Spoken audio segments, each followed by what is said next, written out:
বন্ধুরা, আজ আমার ভিডিওটি শুরু হোক রাজারাপ্পা মা ছিন্নমস্তার মন্দির দর্শন ও পুজো দিয়ে।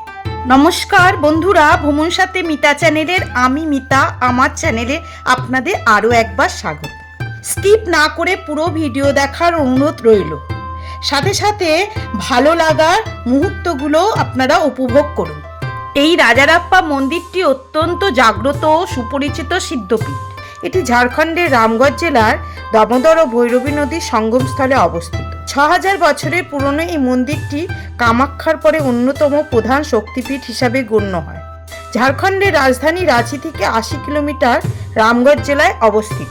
এই মন্দিরের নির্মাণ শৈলীর তান্ত্রিক ধারা ও মন্দিরটির গায়ে দেবদেবীর নানা রূপ খোদিত রয়েছে, যা আমাদের কামরূপ কামাখ্যার অনুরূপ। জনশ্রুতি অনুযায়ী রাজা রজ ও তার স্ত্রী আপ্পা সন্তান কামনায় এখানে পুজো করে আশীর্বাদ লাভ করেছিলেন। সেই থেকে এই স্থানের নাম রাজারাপ্পা। বন্ধুরা, আমরা খুব ভালোভাবে দর্শন ও পুজো দিয়েছিলাম। পুজো শেষে ভৈরবী নদীতে একটা নৌকা ভাড়া করে একবার চক্কর মারলাম। দারুণ দারুণ অনুভূতি হয়েছিল। আপনারা যদি যান তাহলে এই বোট রাইডিং মিস করবেন না। আমাদের মতো আশা করি আপনাদেরও ভীষণ ভীষণ ভালো লাগবে। তবে নৌকা চলার আগে একটু দাম দর করে নেবেন। এরপর আমরা চলে আসলাম রাঁচি বিরসা মুন্ডা বায়োলজিক্যাল পার্কে। এটি রাঁচি চিড়িয়াখানা নামেও পরিচিত। এটি রাঁচি রামগড় জাতীয় সড়ক ৩৩-এর পাশে ওরমাঞ্জি চাকলা গ্রামে ১০৪ হেক্টরের বেশি জায়গা জুড়ে বিস্তৃত। এখানে বিভিন্ন প্রজাতির প্রাণী বাস করে। আপনারা একটি গাড়ি ভাড়া করে পুরো জায়গাটি ঘুরে নিন এবং কিছুটা সময় এই সব প্রাণীদের সাথে কাটান, বেশ ভালো লাগবে। হাতি, বাঘ এসব প্রাণীদের অ্যাক্টিভিটিগুলো দেখুন, ভীষণ ভীষণ মজা পাবেন।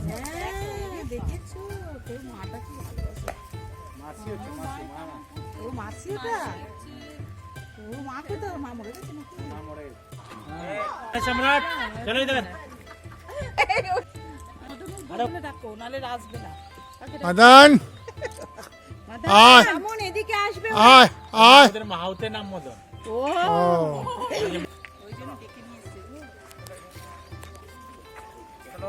গেটটা ভেঙে না দেয়, ওই জন্য ভালো ভালো। ঠিক আছে ঠিক আছে, সেলাম করছে, দেখো সেলাম করছে সেলাম করছে। বহুদিন বাদ দেখা, বহুদিন বাদ দেখে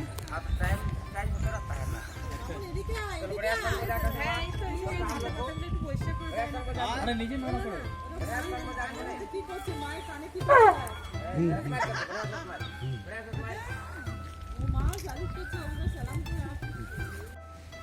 করিস না, ভয়, এদের গুরুম শুনে ভয় হয়ে যাবে। ওরে বাবা, আওয়াজ দেখেছে?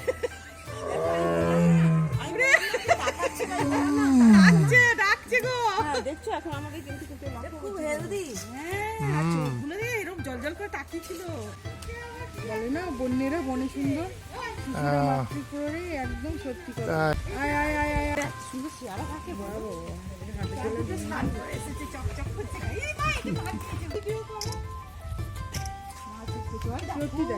এই ভিডিওটা তুলে নাও।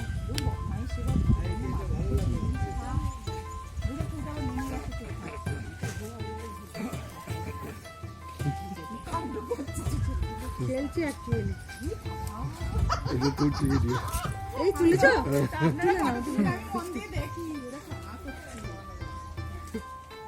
ভাড়িয়ে চলে যাচ্ছি। পেছন দিকে যাচ্ছে, ভাবছি যে পেছন থেকে একা। তার মধ্যে ছবি তুলি, ভিডিও আরেকটা দিয়ে চলে আসবে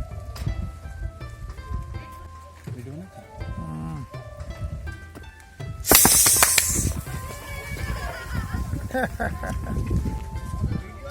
একবারে বললে একটা খাবো। এদিকে এদিকে এদিকে এদিকে। হ্যাঁ, দেখতে পেয়েছি। আরে এদিকে আসুন, আসুন এখানে। ওই তো এটা দেখতে পাচ্ছি আমি।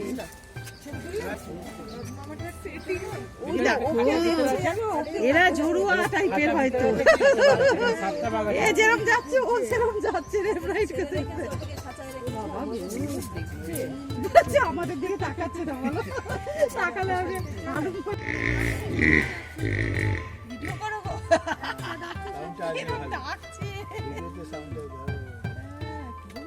বাবা, সব আমাদের দিকে ডাকাডাকি শুরু করেছে। এরপর আমরা চললাম ঝর্ণা অর্থাৎ ফলসগুলো দেখতে, তার মধ্যে বিখ্যাত জোনা ও সীতা ফলস। এই রকম কলা পাতায় ভাত, বনে চড়া মুরগির মাংসের ঝোল, তরকারি, ডাল, মিষ্টি খেয়ে আমরা চললাম সীতা ফলস দেখতে। দারুণ মনোরম প্রাকৃতিক পরিবেশ ও সবুজ বনানীতে ঘেরা 144 ফুট উঁচু থেকে পতিত ঝাড়খণ্ডের রাঁচি ও বোকারো জেলার সীমান্তবর্তী এলাকায় রারু নদী, যা সুবর্ণরেখার উপনদী হিসাবে পরিচিত, তার উপর অবস্থিত এই জলপ্রপাত, যা সীতা দেবীর নাম অনুসারে পরিচিত। বিশ্বাস করা হয় রামায়ণের নির্বাসনকালে সীতাদেবী এই জলপ্রপাতটি পরিদর্শন করেছিলেন। এই জলপ্রপাতের ধারা প্রাকৃতিক পুল তৈরি করেছে, তবে আমরা শীতের সময় যাওয়ার এর বেগ কম ছিল, তবে বর্ষায় এর বেগ তীব্র। এখানে 200টিরও বেশি সিঁড়ি ভাঙতে হয়, তবে এর শান্ত ও অপরূপ পরিবেশে খুব একটা কষ্ট হয় না। এখানে ট্রেকিং, ফটোগ্রাফি এবং সাঁতার বা জলের ধারে শান্ত পরিবেশে উপভোগ করতে বেশ ভালো লাগে। এই সীতাফল দর্শন করে তারপরে আমরা চলে আসি ঝাড়খণ্ডে আরেকটি জলপ্রপাত জোনা ফলস, যেটাও সুবর্ণরেখার উপনদী রারু নদীর উপর অবস্থিত। এই ঝর্ণা রাঁচি মালভূমির প্রান্তে অবস্থিত, যেখানে গঙ্গা নদী ও রারু নদীর সাথে মিশেছে। এই জলপ্রপাতটি তৈরি করেছে একটি ঝুলন্ত উপত্যকা জলপ্রপাত। ভগবান বুদ্ধের নাম অনুসারে এই জলপ্রপাতের আরেকটি নাম গৌতম ধারা বলা হয়। এই জলপ্রপাত পৌঁছানোর জন্য আপনাকে 722টি সিঁড়ি বেয়ে নিচে নামতে হবে। এরপর রাস্তার মধ্যে আমরা একটি সুন্দর প্রাকৃতিক সৌন্দর্যে মুগ্ধ হয়ে কিছু ফটো তুলে আমাদের দ্বিতীয় দিনের যাত্রা সমাপ্ত করে পরের দিন অর্থাৎ তৃতীয় দিন আমরা খুব সকাল সকাল বেরিয়ে পড়ি। পাত্রাতু ড্যাম, পাত্রাতু লেক ও ভ্যালি দেখে রাত্রিতে রয়্যাল চ্যাক্রুজার বাসে করে ধর্মতলায় পৌঁছায়, সেখান থেকে বাড়ি ফিরি। চলুন তবে ঝাড়খণ্ডের রামগড় জেলার বিখ্যাত এই পাত্রাতু ড্যামে যাই, যেটা লালকারি নদীর উপর নির্মিত একটি প্রধান জলাধার, যা পাত্রাতু তাপবিদ্যুৎ কেন্দ্রের জন্য জল সরবরাহ করা হয়। এই পাত্রাতু হ্রদে আপনি স্পিড বোট ও সুসজ্জিত নৌকায় চড়ে কিছুক্ষণ সময় উপভোগ করবেন, বেশ মজার আর অবশ্যই আনন্দের। সাথে সাথে শিশুদের বিনোদনের জন্য ব্যবস্থাও আছে। আমরা যেহেতু শীতে গিয়েছিলাম, তাই প্রচুর পরিযায়ী পাখি দেখতে পেয়েছি। আমরা হ্রদে কিছুক্ষণ সময় কাটিয়ে তারপরে যাই পাত্রাতু ভ্যালি।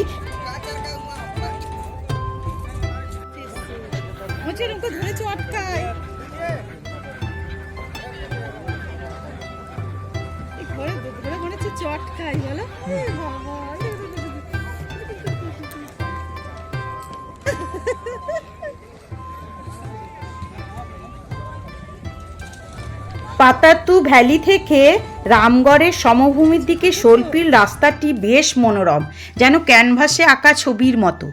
রাস্তাটি দেখতে বেশ ভালো লাগবে সবার। এই সুন্দর সুন্দর মুহূর্তগুলো আপনাদের সাথে শেয়ার করে বেশ ভালো লাগলো। তাহলে বন্ধুরা, আজ এই পর্যন্ত। দেখা হবে আবার একটা নতুন ভিডিওতে। আমার নতুন বন্ধুরা লাইক, শেয়ার, সাবস্ক্রাইব করে পাশে থাকবেন, সাথে সাথে সুন্দর একটা কমেন্টস করবেন। আপনাদের সুন্দর কমেন্টস আমাকে নতুন ভিডিও বানাতে উৎসাহিত করে। আর পুরনো বন্ধুদের জন্য রইল অনেক অনেক ভালোবাসা। ভালো থাকবেন। নমস্কার।